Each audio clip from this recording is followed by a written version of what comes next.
प्रार्थना में सबसे महत्वपूर्ण बात क्या है कि हे परमेश्वर तेरा राज्य आ जाए।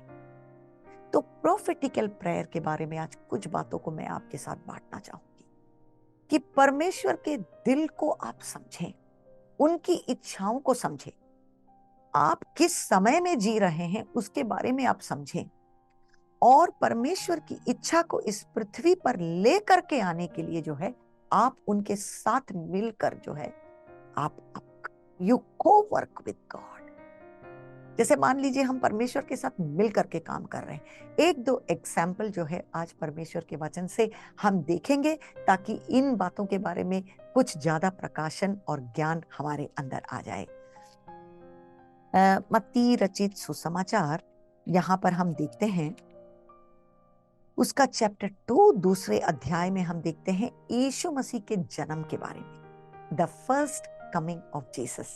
ऐसा क्यों कहा जाता है? क्योंकि हमें पता है कि हमारे यीशु मसीह दोबारा आएंगे, उस तरह से नहीं जिस तरह से वो पहली बार आए।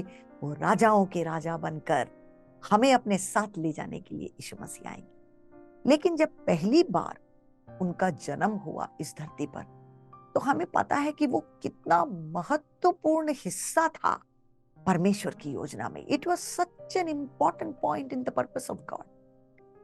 पुराने नियम के जो लास्ट बुक मलाकी के बुक के बाद सालों जो है परमेश्वर के वचन को किसी ने स्वीकार नहीं किया।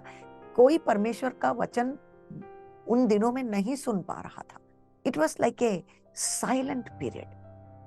और शायद परमेश्वर के खुद के लोग, इजरायली लोग, जो यहूदी लोग थे, वो भूल चुके थे कि परमेश्वर की क्या योजना है। हालांकि पुराने नियम में जो है भविष्यवक्ता लोग कई बार उन्होंने भविष्यवाणी में इस बात को कहा कि मसीहा आएगा, मसीहा आएगा, उद्धार लेकर के आएगा। जो कुछ भी जो है पुराने नियम में है वो केवल it is like a shadow. लेकिन जो सच्ची बात है, ये सैल्वेशन का जो मैसेज है, इसको जो है मसीहा लेकर के आएंगे। लेकिन जैसा जैसे समय बीतते गया लोग इसको भूल गए। जितनी भी भविष्यवाणियां थी उसमें क्या कहा गया ये लोगों को याद भी नहीं है, वो भूल गए। उनको ये शायद याद भी नहीं और उनके अंदर में ऐसा एक्सपेक्टेशन भी नहीं कि मसीहा आएगा। एक तरफ वो कहते तो हैं कि हाँ मसीहा आएगा आएगा, लेकिन जिस तरह से हम समझते हैं कि जब परमेश्वर के पुत्र ने इस धरती पर जन्म लिया तो लोगों को पता ही नहीं चला। बिल्कुल करेक्ट जैसा भविष्यवाणी दिया गया था पुराने नियम में, उसी तरह से 100% जो है उसी तरह से जो है बातों को हम देखते हैं कि it was fulfilled in the new testament.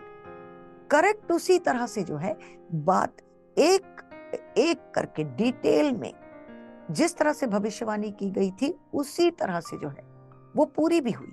लेकिन लोग इसको समझे ही नहीं। इसके बाद जब यीशु मसीह का जन्म हुआ, वो पले बढ़े और जब उनका मिनिस्ट्री शुरू हुआ, अद्भुत काम करने लगे, जो है चमत्कार होने लगा, उनका मिनिस्ट्री शुरू हुआ। इसके बाद क्रूस का अनुभव हुआ। इन सारे सालों में जो है फरीसी लोग, सदूकी लोग, जो कि उनके हाथों में जो है परमेश्वर का वचन था, सारा भविष्यवाणी उनको पता था कि क्या क्या होगा, कैसे कैसे होगा।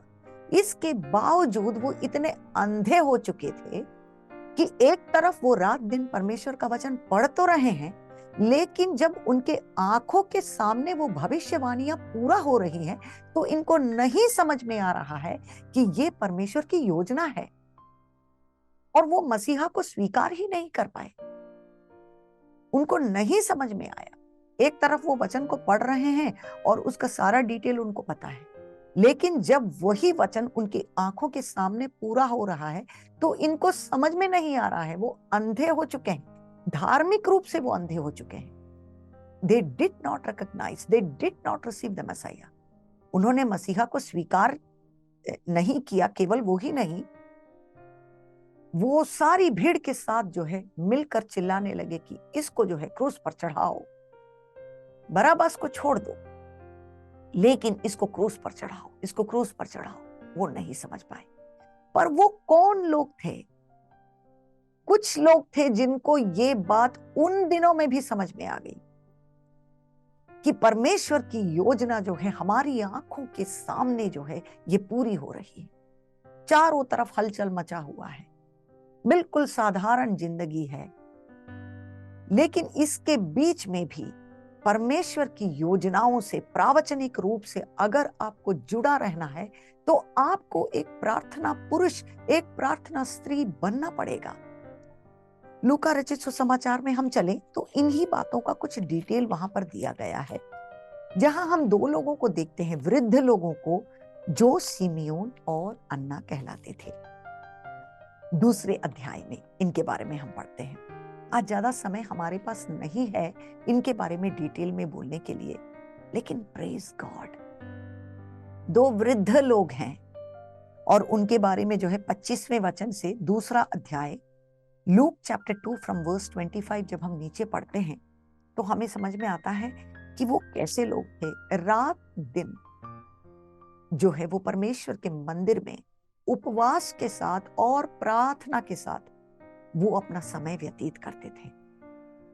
और इस कारण से क्या हुआ, देखिए, ये हमारे लिए एक दृष्टांत है कि जो लोग परमेश्वर से प्रार्थना में जुड़े रहते हैं। आज इस संदेश के द्वारा मैं आपसे ये कहना चाहती हूं कि केवल आप जो है धार्मिक रूप से जो प्रार्थना करते हैं उसमें तृप्त ना हो।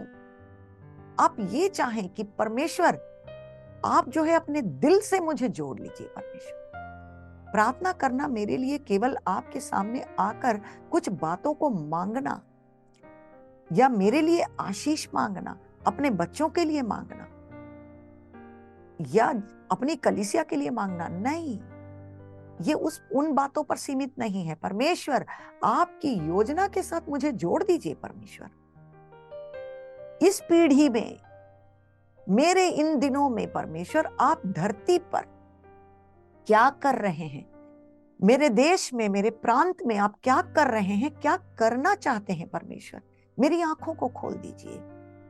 मैं आपके दिल से, आपकी योजना से बिल्कुल डायरेक्टली जुड़ जाना चाहता हूं परमेश्वर, और आपके साथ मिल करके जो है हम दोनों एक साथ मिल करके परमेश्वर आपकी इच्छा जैसे स्वर्ग में है उसको धरती पर लेकर के आने में हम कामयाब हो जाएं।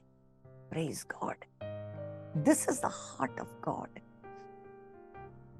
कई बार हमारा क्या सोचना है कि परमेश्वर ने जो है एक बहुत बड़ा जो है एक घर बना लिया है, उसमें बहुत सारे कमरे हैं और सारी आशीषों को जो है अलमारी में जो है उन्होंने बंद करके रख लिया है।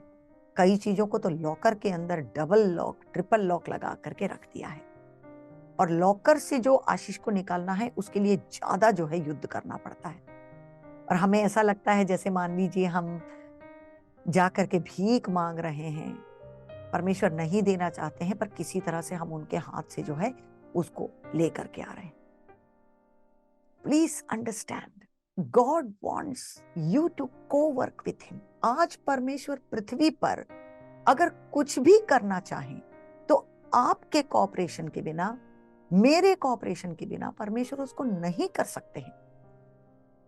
क्या आपको लगता है कि वो इसलिए है कि परमेश्वर के पास शक्ति नहीं है? सैकड़ों स्वर्गदूत बिल्कुल रेडी, तैयार खड़े हैं। केवल एक वचन परमेश्वर अगर उनको कहते हैं तो वो इतने आज्ञाकारी है कि तुरंत जो है उस बात को वो कर देंगे। लेकिन ये परमेश्वर की व्यवस्था है कि आज पृथ्वी में अगर परमेश्वर कुछ भी करें तो वो आपके साथ मिलकर, मेरे साथ मिलकर ही परमेश्वर उन बातों को यहां पर कर सकते हैं। आज यीशु मसीह इस धरती पर नहीं है, लेकिन आप और मैं, कलीसिया, यीशु मसीह जो है हमारे सिर बन गए हैं, हम उनके शरीर हैं, उनके हाथ, उनके पैर, उनके आंख, उनके कान, उनका मुंह बनकर आज इस पृथ्वी पर परमेश्वर ने हमको रखा है। And until and unless we cooperate and co-work with God, none of God's purposes will manifest on this earth. सोचिए कितनी बड़ी बुलाहट आपकी जिंदगी में आ गई है, कितना बड़ा जो है ये, this is a heavenly calling. This is such a great privilege that has come into our lives. Praise the Lord. इसीलिए परमेश्वर का वचन कहता है कि अगर यीशु मसीह ने बिल्कुल ब्लैंक चेक जैसे हमारे हाथों में दे दिया कि अगर तुम मेरी इच्छा के अनुसार कुछ भी मांगते हो तो मैं उसे कर दूंगा। अगर तुम में से दो लोग किसी भी बात के लिए, if you agree together on earth, I will do it for you. इससे बड़ा प्रॉमिस परमेश्वर आज आपको और हमें क्या दें?